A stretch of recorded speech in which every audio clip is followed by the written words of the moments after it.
Bom, a gente está aqui no Foro ao Vivo. Eu vou chamar de volta a Malu Gaspar para o estúdio. Eu vou me retirar um minuto. O Bernardo Esteves assume o comando das operações. A gente vai conversar sobre meio ambiente, as consequências da eleição do Bolsonaro para a questão ambiental no Brasil. E eu voltei. É a nossa musa verde, meio ambiente. Vim sentar aqui no lugar do convidado. Não estávamos mais conseguindo suportar a sua ausência. Ai, que saudade, gente. Bora? Bora. A gente vai falar agora então com o Carlos Rittel. Estamos tentando conexão telefônica com ele. Vou introduzindo ele enquanto a gente não consegue essa conexão. O Carlos é secretário executivo do Observatório do Clima, que é uma coalizão de organizações da sociedade civil. Dezenas delas estão reunidas sob esse grande guarda-chuva do Observatório do Clima.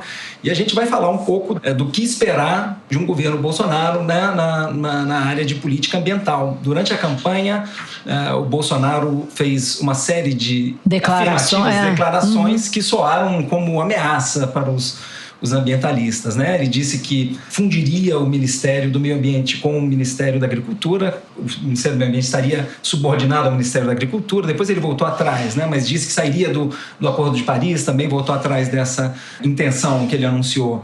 Disse que acabaria com toda forma de ativismo, fez várias declarações que arrepiaram. Ele sempre diz que vai acabar com a indústria de multas do IBAMA, que é o que ele diz que atrapalha o empreendedorismo e os negócios na área rural, né? Exato. Tem um caldo aí longo de declarações relativas ao meio ambiente, polêmicas, para não dizer... Exato. Ele próprio foi multado pelo IBAMA, né? Alguns anos atrás, depois de uma pesca irregular no litoral fluminense. E depois disso ele chegou a propor um dos projetos de lei dele, que não foi adiante, mas chegou a propor que os fiscais ambientais andassem desarmados. Logo ele que defende, enfim, que as armas estejam mais presentes na sociedade, né? Acho que a gente já está com o Carlos aqui no telefone. Alô. Oi, Carlos. Olá, Malu. Tudo bem? Bem-vindo. Muito obrigado pelo convite de vocês. Maravilha. Tudo bem, é muita coisa numa noite como essa, né? Mas fico muito feliz de conversar com vocês. Bom, vamos tentar clarear aí para todo mundo, né, que está preocupado com o que pode acontecer aí na política ambiental. O que você espera dessa questão? O Bernardo preparou uma pergunta, né, Bernardo? Vamos lá. Essencialmente essa que você fez. O que a gente deve esperar do governo Bolsonaro na área ambiental? Olha, Bernardo, meio ambiente surgiu no discurso e na plataforma de propostas do candidato, não como algo sobre o que haveria algum cuidado, né? Foi apresentado como ele, em determinado momento, ele se referiu, voltaremos ao Brasil de 50 anos atrás, era o mesmo olhar que se tinha sobre o meio ambiente, sobre florestas, sobre povos indígenas de 50 anos atrás. É como algo a ser conquistado, algo a ser assimilado, algo a ser dominado, e não como um ativo do Brasil, né? Então é muito difícil esperar que hoje que o presidente eleito ele seja melhor do que aquilo que ele prometeu. O meio ambiente surgiu como algo sob ataque durante a campanha dele. Esses recuos em relação ao Acordo de Paris, em relação à fusão do Ministério do Meio Ambiente com o Ministério da Agricultura, é difícil saber se eles são recuos reais ou se, como em outros temas, eles também foram recuos estratégicos pensando em votos, pensando na conquista de mais apoio para a sua eleição. Ele, assim como para a economia, ele contrariou aquilo que afirmou o seu futuro ministro da Fazenda, em meio ambiente, no que se refere ao meio ambiente, a fusão dos ministérios ou o Acordo de Paris, ele também acabou mudando de posição. É difícil saber, mas de fato, pelo discurso, nas suas promessas, não apenas a fusão do Ministério do Meio Ambiente com o Ministério de Agricultura, mas a indicação de alguém cujo nome seria colocado pela bancada ruralista para liderar a agenda de meio ambiente. A bancada ruralista no Congresso Nacional internacional é quem lidera o ataque à legislação ambiental, o enfraquecimento da legislação ambiental, direitos de povos indígenas. Ele prometeu também o enfraquecimento do IBAMA, do ICMBio, chegou a tratar de indústria das multas, o trabalho que é de combate ao crime ambiental. Ele é muito forte no que diz respeito ao combate à violência, ao crime nas cidades, mas em relação ao crime ambiental ele tem uma posição completamente contraditória no seu discurso, né? Então, por hora é muito difícil dizer que a gente tem boas expectativas. Mas já que você falou em mais, não, é pelo seguinte, a gente, esses recuos, acho que eles sugerem uma coisa que talvez venha a ser o ponto de a boia em que os ambientalistas podem se agarrar. Eu queria saber o quão forte pode ser a pressão internacional e a pressão da comunidade de negócios, porque, em parte, o que a gente sabe é que esse recuo, tanto na formação do Ministério do Meio Ambiente, mantendo o Ministério do Meio Ambiente, como do Acordo de Paris, tem a ver com pressão dos próprios empresários do agronegócio, que não querem ver determinados mercados os excluírem, né? Porque existe toda uma questão de selos, de sustentabilidade, exigências dos mercados consumidores em países ricos para que os produtos venham de negócios sustentáveis. Quão forte seria essa pressão? Você consegue projetar, Carlos? Porque a impressão que dá é que o Bolsonaro recua na medida em que esses empresários o pressionam. Não tem nada a ver com o meio ambiente, concordo com você, acho que ele nem se toca disso, mas ele é pressionado por empresários que não querem perder seus mercados. É forte essa pressão? Você acha que isso pode ter um efeito? Você que conhece bem esse meio. De fato, sim. Esse era o meu marco mesmo, exatamente onde eu iria entrar. A imagem do Brasil, que é o líder em matéria de meio ambiente, seja pela biodiversidade, seja por ter reduzido, mesmo com contradições recentes, vários problemas na gestão Temer, por exemplo, de retrocesso ambiental, mas ainda é um líder, é um país citado como exemplo em matéria de meio ambiente, combate ao desmatamento, redução do desmatamento na Amazônia, retrocessos nessa área, respeito a povos indígenas, o desmatamento voltando a subir. Isso não só atinge a imagem do Brasil, como a reputação das empresas brasileiras que atuam nos mercados internacionais. Vou citar como exemplo, acho que é algo que ilustra muito bem esse ponto que você abordou, que é o discurso do presidente francês Emmanuel Macron na reunião da Assembleia Geral das Nações Unidas deste ano, que disse que sem o cumprimento do acordo de clima não tem acordo comercial. Da mesma forma, os consumidores, por exemplo, nos mercados mais premium, que pagam preços melhores pelas commodities brasileiras, eles têm uma preocupação muito grande sobre aquilo que está chegando nas suas mesas, né? Que eles acessam nas prateleiras dos supermercados. Quando o agronegócio chega para negociar acordos comerciais em Bruxelas, eles ouvem já a demanda por respeito ao meio ambiente, sustentabilidade. Sustentabilidade está na mesa, sustentabilidade é parte da negociação.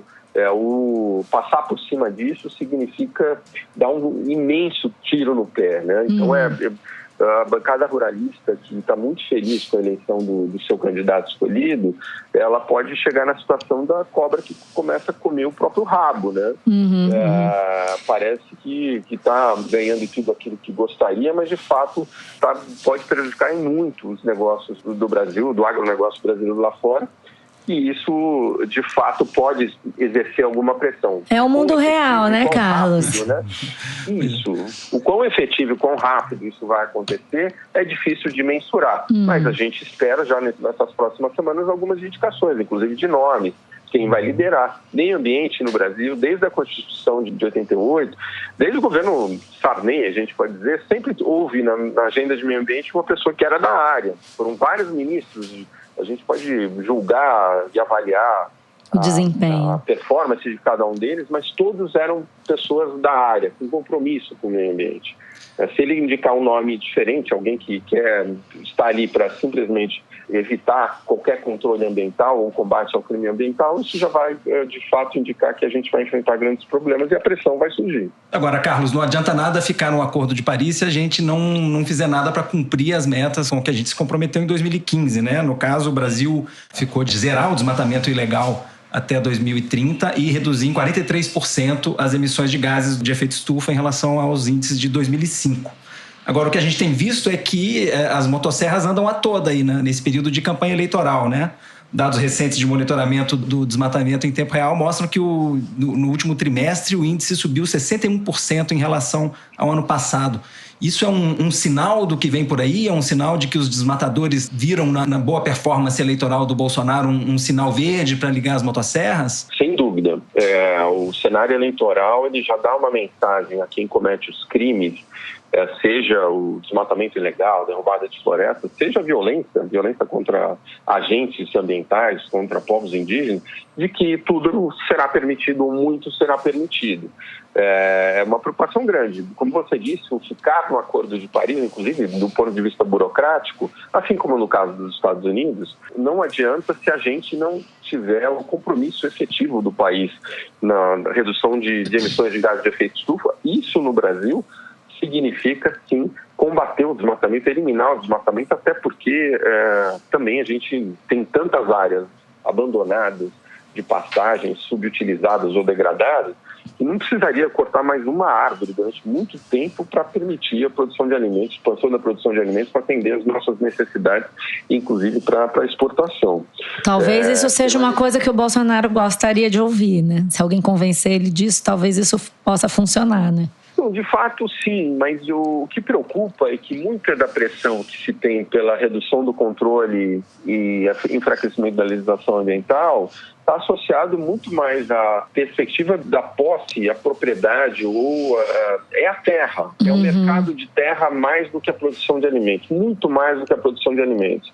Muitos dos líderes da bancada rural, eles têm esse comportamento no Congresso, eles estão mais preocupados em permitir que quem ocupa aquela terra, mesmo que seja ilegal, ele tenha a liberdade de grilar a terra ou pagar um preço muito baixo para a regularização daquele pedaço de chão. A gente está falando de áreas muito grandes, de latifúndios, medidas recentes, aí, inclusive o próprio presidente Temer, permitem que quem ocupou áreas até 2.500 hectares, que se fosse um quadrado, seria um quadrado de 5 por 5 quilômetros, ou seja, uma baita bastante fazenda, coisa, consigam regularizar isso. Apesar de haver atores no agronegócio muito preocupados, os políticos eles têm um comportamento diferente. O interesse de muitos deles, como eu disse, é a terra. Não é o que se faz em cima dela, é o direito de fazer o que eles bem entendem com ela, inclusive especular, vender, plantar capim, colocar cabeças de gado, etc.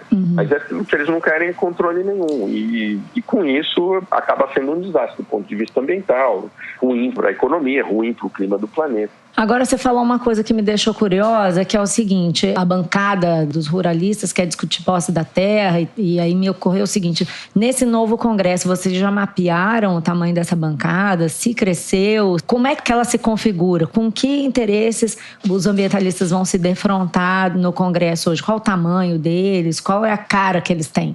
Olha, houve uma mudança significativa. Muitos deputados, inclusive algumas lideranças do agronegócio, da bancada ruralista, eles perdem o seu mandato no fim do ano. A gente tem a senadora Ana Amélia, que foi candidata a vice do Alckmin, a senadora Cátia Abreu, que foi candidata a vice do Ciro Gomes, Nilson Leitão, que foi presidente da bancada ruralista até o ano passado.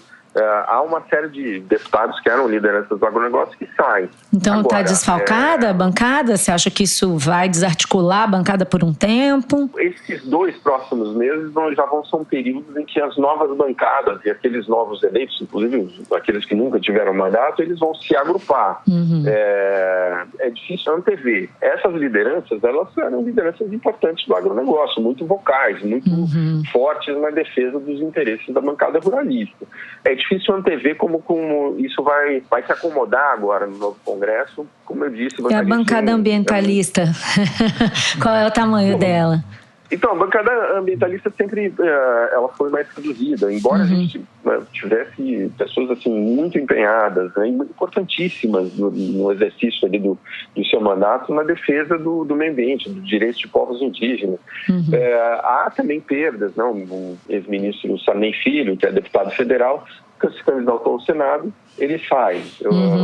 O candidato ao Senado, Trípoli, né, e ele não venceu a eleição em São Paulo. Ele também foi uma pessoa importantíssima na discussão do licenciamento ambiental, fazendo propostas para melhorar o instrumento do licenciamento ambiental e torná-lo mais eficiente sem perder o rigor da análise sobre os impactos. Eles estão fora, mas por exemplo, vou citar um nome que será muito importante no Congresso Nacional, é a Joênia Wapichana, que é a única deputada federal eleita pela Rede, que é uma advogada indígena, primeira presidente da Comissão de Direitos de Povos Indígenas da OAB no Brasil.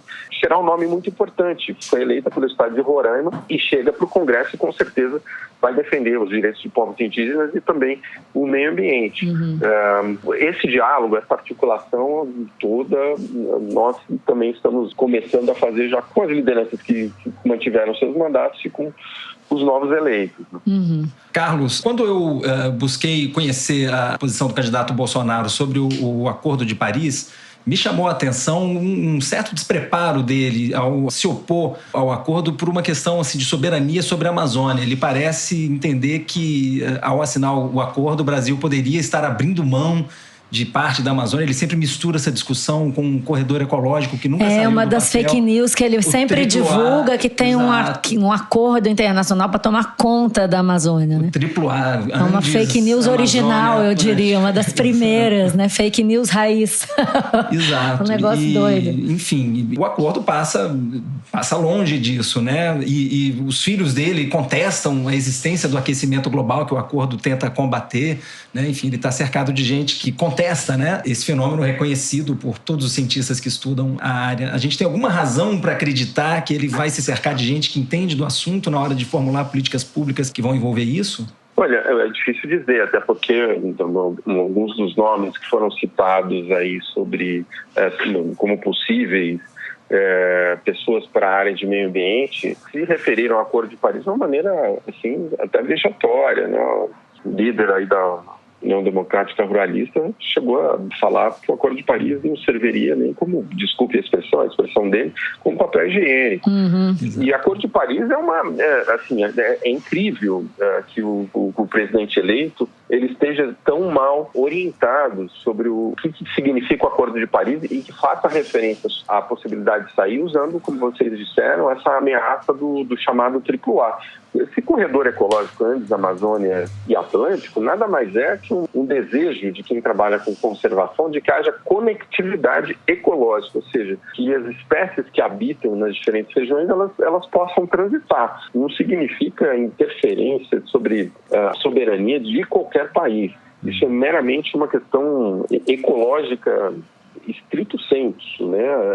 Permitir a conectividade para fluxo genético, que é muito importante para a manutenção de várias espécies. E é incrível que eles não entendam que a agenda de clima, a Convenção de Clima e o Acordo de Paris, eles são questões de desenvolvimento, qualidade do desenvolvimento.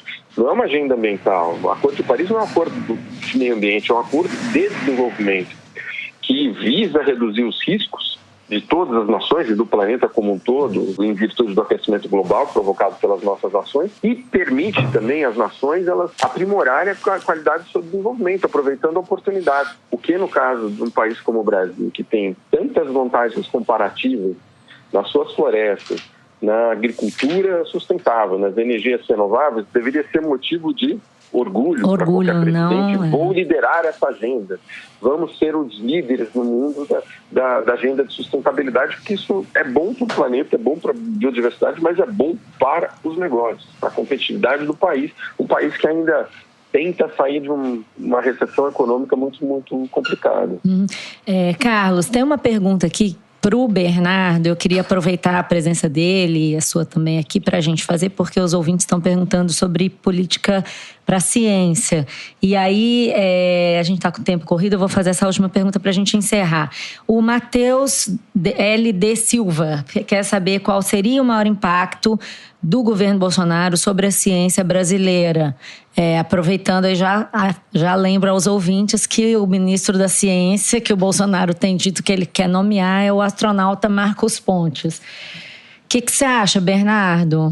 Olha, Malu, a gente tem muito pouco que a gente possa dizer sobre isso. Ele disse muito pouco sobre política científica no projeto de governo dele, que é como já foi extensamente dito, é um PowerPoint, é um conjunto de slides, não tem exatamente a cara de um projeto, quem tem um conjunto de políticas em mente para governar um país.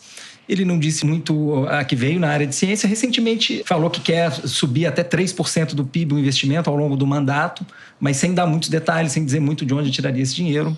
E vamos ter essa figura do astronauta como provável ministro da ciência. Tentei a semana inteira falar com ele. O astronauta não estava muito afim de conversar sobre esse assunto. Estava no espaço? Estava no espaço. Estava no mundo da Lua. Exato. Ai, que infame. Que horror. Meu Deus. Então é isso. É o que temos para o momento. Vamos ver como a gente... Beleza. Mas ele chegaram a dizer que ele talvez extinguisse esse ministério. Aparentemente não. Tanto que o astronauta vai ser... O astronauta é cotado. Um dos poucos nomes certos neste ministério. Exato. Maravilha. Gente, eu queria muito agradecer Bernardo, que veio aqui nos dar essa contribuição valiosa. O Carlos, muito obrigada. Acho que você esclareceu as dúvidas de várias pessoas. Ou não esclareceu, mas explicou para nós aí todo o imbróglio. Super obrigado. Vamos continuar em contato porque as dúvidas permanecem, né? Exato. Vamos passar agora ao encerramento com o Fernando Toledo. Obrigada, Bernardo. Perfeito. Obrigada, Carlos. Até. Obrigado, Carlos. Muito obrigado e parabéns pela cobertura de vocês. Aí tem sido um alento aí nessas eleições. Maravilha. Que bom ouvir isso. Também é um alento para nós. Obrigado. Obrigado. Um grande abraço a todos. Abraço. Obrigado. Um abraço.